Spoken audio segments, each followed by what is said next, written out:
brought them across the line to saying they thought that it was possible to believe in God now.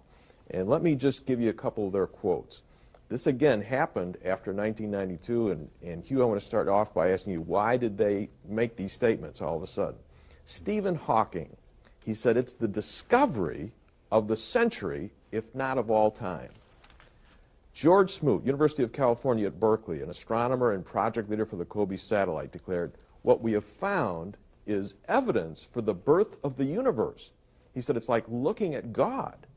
Michael Turner, astrophysicist with the University of Chicago, said, it's unbelievably important. The significance of this cannot be overstated. They have found the holy grail of cosmology. And one more, Jeffrey Burbidge, University of California. I think he's one of your old professors. Right. He's complaining now that his fellow astronomers are rushing off to join the First Church of Christ of the Big Bang. Right. Now, what was the evidence that moved these guys from their atheistic position to being open to saying that God created? Well, before 1992, there was a window of hope on the part of some atheists that Big Bang cosmology might not prove to be correct. I mean, what they were observing before 1992 was that the cosmic background radiation, the radiation left over from the cosmic creation event, measured to be very smooth and uniform. But in order for there to be galaxies that would grow out of Big Bang creation event, it'd be necessary that there would be tiny seeds or departures from that perfect homogeneity and uniformity. And this is when NASA sent up this satellite to test whether or not those tiny departures from perfect uniformity existed or not. And that's what was discovered in 1992. They not only found the departures, they found them at the very level that the Big Bang creation models were predicting. Now keep in mind there are many different Big Bang creation models, but what they all have in common is this concept that there's an actual beginning of space-time, matter, and energy, a causal agent beyond space and time, a universe that continuously expands from that point of beginning. And it's a universe that starts off infinitesimally small and grows to the size that we observe today. Tell us about, I mean, I remember Ted Koppel coming on. He was quoting Genesis. Tell us what else happened there. Well, he interviewed 3 astrophysicists right after the discovery was announced. And he was looking at these quotes, and so he started off the interview by quoting Genesis 1:1. And then one physicist said, well, let's quote Genesis 1:2, and he did, and then 1:3. Making the point that this has significance that goes beyond just the simple beginning of the universe. This is really demonstrating a creation history from the very beginning to the present moment, and it's consistent with what the Bible is teaching.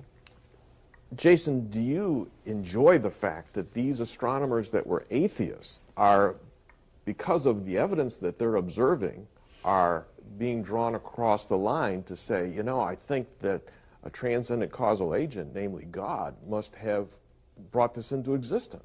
You know, I think it's important that we lead people to the right God. And the Big Bang God is not the God of the Bible, because the Big Bang does not agree with the Bible in terms of not just the time scale, but also the order of events, the causal agent of the universe, and even the future. You know, the Big Bang's not just a story about the past, but also a story about the future. And it differs from what the Bible has to say about the future. How does it differ, Jason? Well, according to the Big Bang, the universe will continue to, well, in the most popular model, the flat universe and so on, it will continue to expand forever and eventually die what they call a heat death, where basically run out of usable energy. And this happens vastly in the future, much more than Big Bangers believe about the amount of time in the past, very far in the future, whereas the Bible talks about a judgment and a restoration back to paradise. So it's a very different future than what the Big Bang teaches. Well, also, the Earth starts as a molten blob in the secular models of solar system formation, whereas in the Bible it starts as a ball of water. It's very different. So we can't just say, well, they both teach a beginning. No, there's lots of differences. And I think... Well, let's get an answer on that one first. Okay. Well, in terms of the ball of water, it doesn't actually say that. It says there's water on the surface of the Earth. And so this would be consistent with standard Big Bang cosmology, that the Earth starts off with a core and a mantle and a crust with water beyond that. Well, there's no water on the Earth originally, according to the secular formation scenarios, as I'm sure you know. That's not true. I mean, standard geophysics says that the Earth begins with water over the whole surface, and it's plate tectonics that causes the continents to grow thereafter and eventually produce, as we see in Creation Day 3, a planet that has an ocean and a continent. So if you want to see that laid out in detail, the book Rare Earth, written by an atheist and agnostic a couple of years ago, kind of lays out the history of the growth of the continental land masses, where it goes from 0 to 3% in the first billion years, and then from 3% to 20% in the next 2.5, and then it gets up to the current 29%, all thanks to plate tectonics, and they tie it into the faint sun paradox, how the sun gets dimmer and then it gets brighter.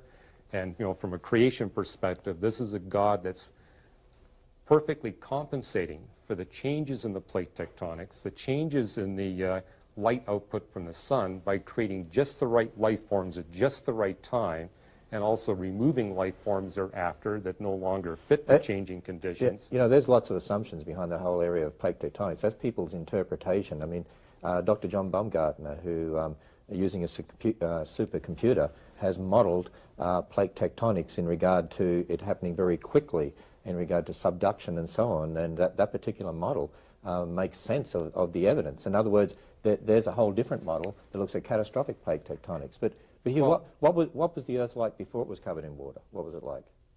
Well, we have the Earth condensing out of the gas. I mean, the universe starts off according to Big Bang. Right, so as it condensed, it didn't have water, right? No, the water is there shortly after the Earth forms. But at the very beginning, it didn't. At the very beginning, we did have water there, but not in a liquid form. But the Earth wasn't covered with water originally, right from the very beginning. It depends how you would understand it. I mean, if you've got water vapor... But see, as it's condensing out of, I mean, it's not condensing as, just like the Bible describes. In the beginning, you have the Earth, and it was covered with water. Okay. What we have the text saying is, in the beginning, God created the heavens and the earth, which I see as a reference to the entire universe. Mm-hmm. Bruce Walke kind of taught me that it's referring to the whole of the universe. It's a merism, it could be. Right, right. And then we have